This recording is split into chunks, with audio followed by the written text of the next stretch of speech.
Yeah, well, I get a call at 6 in the morning saying that I tested positive, and obviously it's nothing that you want to hear. And I'm sitting there like, I mean, I feel fine. And there's nothing wrong. Um, Again, I come in, I'm trying to get in the building. And obviously, I got to go through protocol and I have to get tested. I went through the test that was right here. It gives you results in 15 minutes. That came back negative.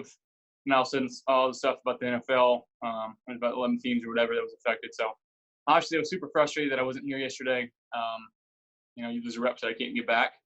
At the same time, I think it was a good opportunity for our team to kind of go through a day of adversity like this, and it allowed us to give us an opportunity to have this in case it were a game day. If it was a Saturday, a day before a game, where maybe these tests that we're taking, the rapid test that we took here, is that going to clear you? So I'm sure a lot of these questions that maybe hadn't been asked or hadn't really been worked out, hopefully those get fast tracked and we have a clear, concise plan when season comes around. Just to clarify there, so you said you got the call and then you came to the facility and you took a test that registers a result within 15 minutes? Correct. And I mean, we do a nasal swab, and then they send those to a lab in New Jersey, and those get all overnight results. Obviously, the one in 15 minutes that doesn't produce a whole lot of results, or whatever the case may be. It's hard to get a bunch of different test results from that one machine. So luckily we had that, and I was able to kind of have some peace of mind throughout the day and know that I was clear of it, and I hadn't affected anybody. And it just took me one extra day. So it's a day I can't get back, but at the same time, it could be worse.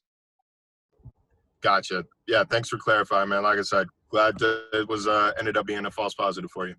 Thank you, Marcel. Appreciate you. Hi, Josh. You mentioned peace of mind. In any way, did this experience where you don't know what's going on until you finally get it all straightened out, did it rattle your confidence in sort of this system? Because all you guys got to rely on this, and the NFLPA is, according to a report from it's out there, they've put it out there publicly, that they're launching an investigation into this lab in New Jersey and into the whole, whether the right protocols are being followed. So in any way, is this affecting the way you look at the whole thing? Well, and I'm happy that it happened now instead of come season time. If this were to happen on Saturday or Sunday, who knows if I'd be playing. So I'm glad. I know it sucks that I was kind of the guinea pig and whatnot and a part of that process, but I'm glad it wasn't then. I'm glad it was now. We're able to kind of move past it. Hopefully we do get some results, and we do still have that confidence in the testing system that we're doing. And throughout the league, I know we've been super low on cases, and I hope it continues that way. And again, I'm glad that the negatives came back. And Josh, one football follow-up. You obviously you didn't get a chance to do so yesterday, but in the time you've had, this limited time in training camp, and then a little bit in the offseason, if you could just discuss the process of developing timing with Stefon Diggs specifically, because he's new to you, how that is going and what's involved with getting to that point where both of you are feeling you're on the same page. I think the timing is getting there. I think Steph's a fantastic player, and he's a guy that can adjust and do some freakish things on the football field. I think what a key part of having a good quarterback-receiver relationship is the communication between the two. Last year, me and Cole, me and John had great communication. We watched a lot of film together. Obviously, with the limited amount of time and reps that we've had, as far as watching film and stuff goes, we're a little behind on that. But that's going to change here. We'll start sitting down and kind of going over things that we see, that I see, and he's going to be able to relay that back to me and try to get on the same page that way. But I think right now, the things that he's able to do, I mean, I'm reading him extremely well. He's made some crazy plays already, and I can't wait to be on the field with him. Thank you, Josh. Thank you. Hey, Josh, John Scott, good to see you. Glad everything got evened out there. We asked Sean about no fans in the stands here. While, like in Miami, it was announced that for the game, they're going to have limited fans. What are your thoughts on playing road games that potentially could have fans while not having those, as of now, at home? I mean, I'd like to say that it doesn't matter and it doesn't affect us, but going into a road environment, that's going to be different across the league. I think that's kind of a tough thing to do, just as far as game planning, and it's kind of an unfair advantage. But again, I think if you go to certain stadiums, their fans aren't super loud, and you go to a place like Seattle where their fans are extremely loud. You just kind of have to roll with the punches. At the end of the day, we're playing football, and we can't really let anything outside of the field affect us. So if that's the case, we'll roll with it.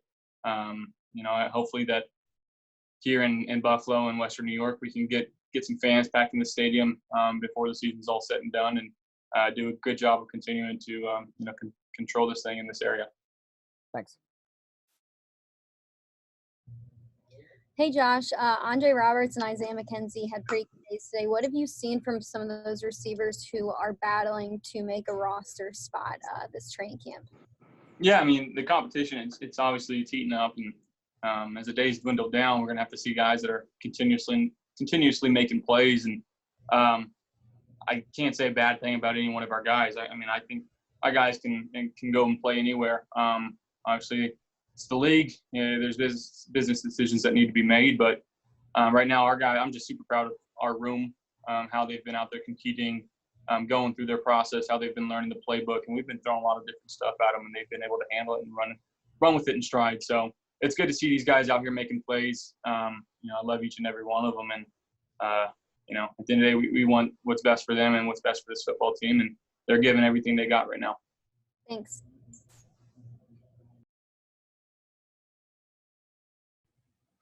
Josh, Mookie Hawkins, Wellful Sports 1080. What's good? Moot, what's up? Oh, man, I can't complain. Top of the week. We already know it's a business week for us, on Mondays. And getting back into the swing of things offensively, man. First 4 weekend pads. How crisp is this offense actually moving right now? I mean, I think we're moving at a good pace. I think what Coach Dable's been doing and our coaching staff implementing the offense that we have, I think has been pretty smooth. I think we've got a good base of what we want to do this season. We're still kind of tinkering with a few different ideas, and again, that's going to take practice reps, and we're going to have to adjust it in game sometimes. So I do feel good with where we're at. We're not anywhere near where we want to be or where we need to be yet. But that comes with, again, timing and repetition. I love being out in the football field, and I hated missing yesterday because that's a day I'll never get back. But went out there today, had a good day. Offense and defense are, we're both flying around trying to make some plays. Now, speaking of flying around and making some plays, sometimes, and I know you don't like to do it, but when it comes to tucking and run, a lot of people, they think of Lamar Jackson and Russell Wilson, but, you finished second in rushing yards, you finished first in rushing TDs. Why do you get criticized a lot when you tuck and run? I don't know. I don't know. I don't really pay attention to the criticism. I don't know. Maybe because I take too many hits. That's the only thing I can think of, but when the opportunity presents itself, I think it's a good option for myself and for this team, is picking up the sticks here or there or trying to get in the end zone when we're down in the red zone. But, my mindset this year is a little different. I'm trying to get the ball into our playmakers' hands and let them make some plays because they're a lot quicker and shiftier than I am. So, but when my number's called, I'll step up to the plate for the team. Absolutely. We know a dog can be a dog, man, but it's good to have you back in the building, and be safe, man. Appreciate you, Mookie. Thank you. Yes, good afternoon, Josh. George Radney, Challenger Community News and 105.5 The Beat radio station, Pro Talk Plus sports host. Question for you this afternoon. Have they incorporated any screen passes into the so far? Because I know it's with everybody coming in, have they incorporated any screen passes or other short passes of that nature so far in the training camp? Not a whole lot. We're kind of working on our base stuff right now, and obviously I think screens are a point of emphasis of what we want to work on, and we weren't anywhere near good enough to last year in the screen game. So we'll cross that bridge when we get there, but we're just kind of working on our base stuff right now and seeing what guys can do and seeing what guys can make some plays. What percentage would you say now with the no OTAs and things of the rust? Where do you feel percentage-wise that the offense is at just going through the playbook? Ooh, percentage-wise, that's tough. As far as the playbook being put in, I think we're probably 80%. of what's in our game plan and what we're going to do this year. And again, we're going to continue to tweak things. And when guys start making some plays and we got some more confidence and more trust in some of our guys, we're going to have to tweak some things and put different types of guys on the field. So again, that's all in-game adjustments and something that probably will happen here in the foreseeable future. Just kind of trying to see different looks and see what guys can do. Great. Thank you very much. And hey, continue to make today your day. Thank you, George. You as well. Hey, Josh, Thad Brown, WROC.